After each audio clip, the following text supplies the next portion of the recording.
नमस्कार दोस्तों, welcome to Chanakya IAS academy. तो कैसे हैं आप सब? आशा करता हूँ स्वस्थ होंगे, मस्त होंगे। चलिए, तो कल हम लोगों ने पढ़ा था झारखंड में खनिज, ठीक है। पार्ट 1, पार्ट 2, पार्ट 3 तीनों पढ़ लिया था हमने। मतलब धात्विक खनिज, अधात्विक खनिज और ऊर्जा खनिज तीनों को पढ़ लिया था। और साथ में ये भी पढ़ा था कि किस जिले में कौन कौन से खनिज पाए जाते हैं। साथ में उसके खानों को पढ़ लिया था। सब मतलब सभी खनिज के अगर देखा जाए पूरा इन्फॉर्मेशन हम पढ़ चुके थे। अब खनिज पर आधारित हम क्या करेंगे, औद्योगिक धंधे पढ़ेंगे, उनका औद्योगिक विकास पढ़ेंगे, ठीक है। तो ये हमारा चैप्टर रहेगा आज का कि झारखंड के प्रमुख औद्योगिक धंधे। ओके, तो चलिए हम स्टार्ट करते हैं। झारखंड में कौन कौन से धंधे हैं, ठीक है। हमारे यहाँ क्या है, खनिजों का भंडार है। तो खनिजों के भंडार पे बेस्ड कुछ उद्योग भी होंगे, ठीक है, और कुछ उद्योग का डेवलपमेंट भी हो रहा है। तो चलिए उसी सबको हम पढ़ेंगे। देखिए, झारखंड में अगर देखा था, झारखंड में 2 प्रकार के उद्योग पाए जाते हैं। पहला एक बड़ा उद्योग, एक छोटा उद्योग। जो बड़े पैमाने पे किसी चीज़ का उत्पादन करता है वो बड़ा उद्योग हो गया, जो छोटे पैमाने पे करता है मतलब छोटा उद्योग हो गया, ठीक है। चलिए तो हम स्टार्ट करते हैं पहला और दूसरा। चलिए, जिसको हम छोटे उद्योग को लघु उद्योग की श्रेणी में भी रखेंगे, ठीक है। झारखंड में जैसे कि अगर देखा जाए तो अर्थव्यवस्था के क्षेत्र में, मतलब झारखंड की अर्थव्यवस्था के क्षेत्र में बड़े उद्योग है ना, उसका योगदान सबसे ज़्यादा है, क्योंकि वो GDP में सबसे ज़्यादा अपना योगदान देते हैं। समझ रहे हैं किसमें? GDP में सबसे ज़्यादा योगदान कौन देता है? बड़े वाले। भाई उनके पास ज़्यादा कैपिटल है, ज़्यादा इन्वेस्टमेंट है, तो ज़्यादा वो उत्पादन भी करेंगे, साथ में वो ज़्यादा टैक्स भी भराएंगे, कॉर्पोरेट टैक्स, समझ रहे ना। तो ये सब क्या करेंगे, सबसे ज़्यादा योगदान देंगे बड़े उद्योग। और छोटे छोटे उद्योग कौन करते हैं?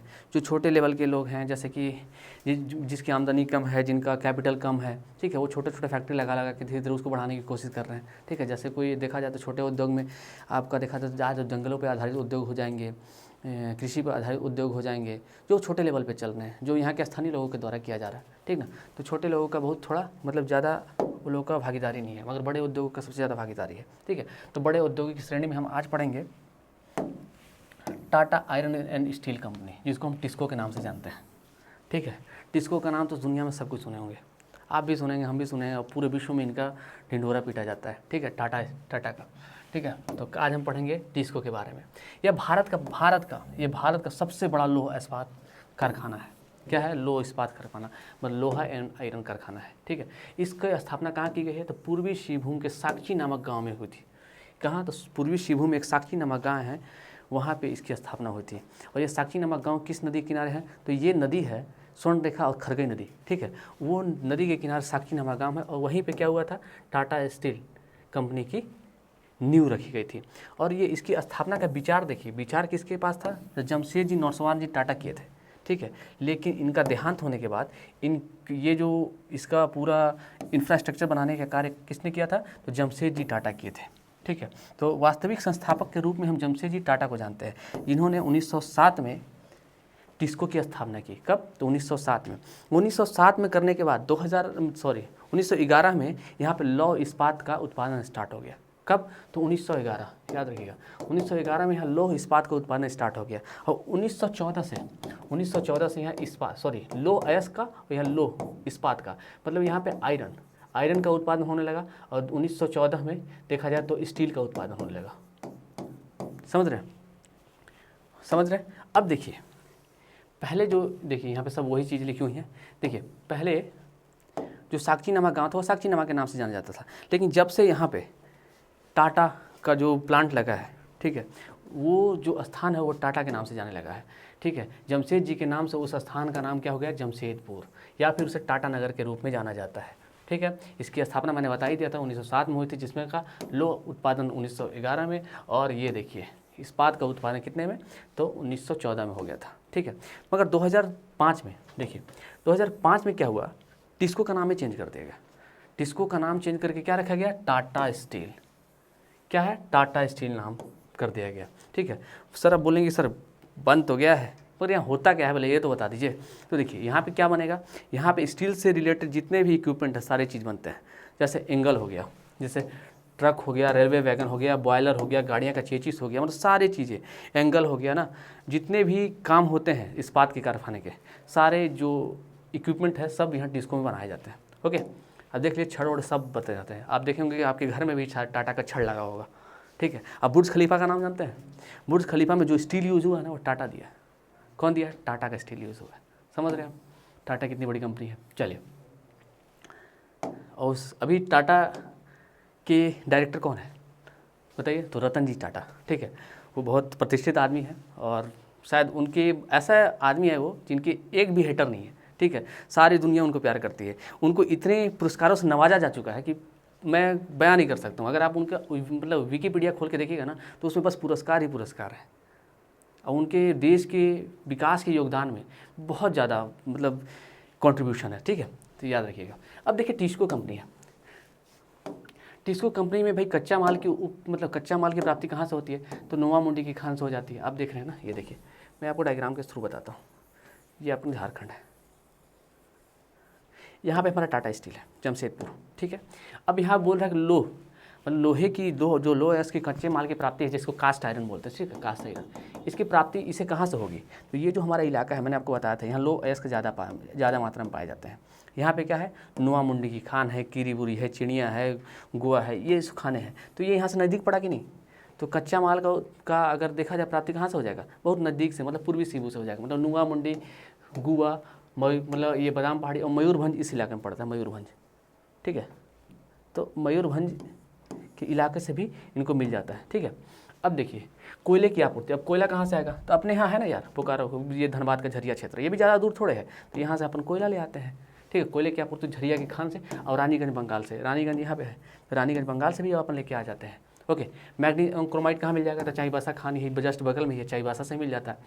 अब एक और हो गया, चूना पत्थर कहाँ से लाएगा, डोलोमाइट, तो यार ये इसके नज़दीक कौन है, इसके नज़दीक तो उड़ीसा है, ये वाला क्षेत्र उड़ीसा का है, तो उड़ीसा से अपन क्या करते हैं, सुंदरनगर से चूना और डोलोमाइट ले आते हैं। देखो चूना और डोलोमाइट अपने यहाँ भी है, मगर ये क्या है, ये पलामू के क्षेत्र में है, तो यहाँ से आने का ना कॉस्ट ज़्यादा लग जाएगा। लेकिन अगर देखा जाए सुंदरनगर से अगर हम अपन मंगाएंगे तो कॉस्ट कम लगेगा, ठीक है।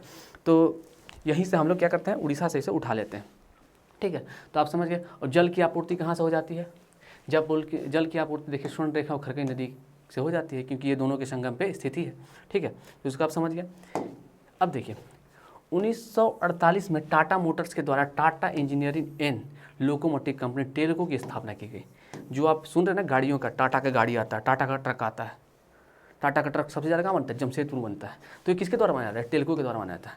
जो चेचिस बनता है ना, चेचिस आता है, या फिर बना बनाया ट्रक भी आता है, ये किसके द्वारा बनाया जाता है, तो टेल्को के द्वारा बनाया जाता है। इसकी स्थापना कब की गई, तो 1948 में की गई। कब, 1948, याद रखिएगा। और टाटा स्टील की स्थापना 1907। लोह का उत्पादन लोह का उत्पादन 1911, इस्पात का उत्पादन स्टील का 1914, ये टेल्को का तो 1948। आपको डेट मतलब ये जो है ना सन आपको याद रखना है, ठीक है। अब देखिए अब अपन माल तो उत्पादित कर लिए, अब उसको कहीं भेजना भी है ना हमें, ठीक है। उसको भेजने के लिए अपन क्या करते हैं, निकटतम बंदरगाह हमारा कोलकाता हो जाता है। कोलकाता के थ्रू ये अनेक देशों में चला जाता है, ठीक है, ये माल जितना भी बनता है, ठीक है। इसीलिए हम अगर देखा जाए तो जमशेदपुर को औद्योगिक राजधानी के रूप में जानते हैं। क्या, औद्योगिक राजधानी के रूप में हम जानते हैं। अगर देखा जाए तो जमशेदपुर सबसे गर्म शहर भी है, क्योंकि यहाँ पे सबसे ज़्यादा औद्योगिक क्षेत्र है, ठीक है। और ये आदित्यपुर इंडस्ट्रियल एरिया के अंतर्गत आता है, ठीक है। इतना आप देख लिए।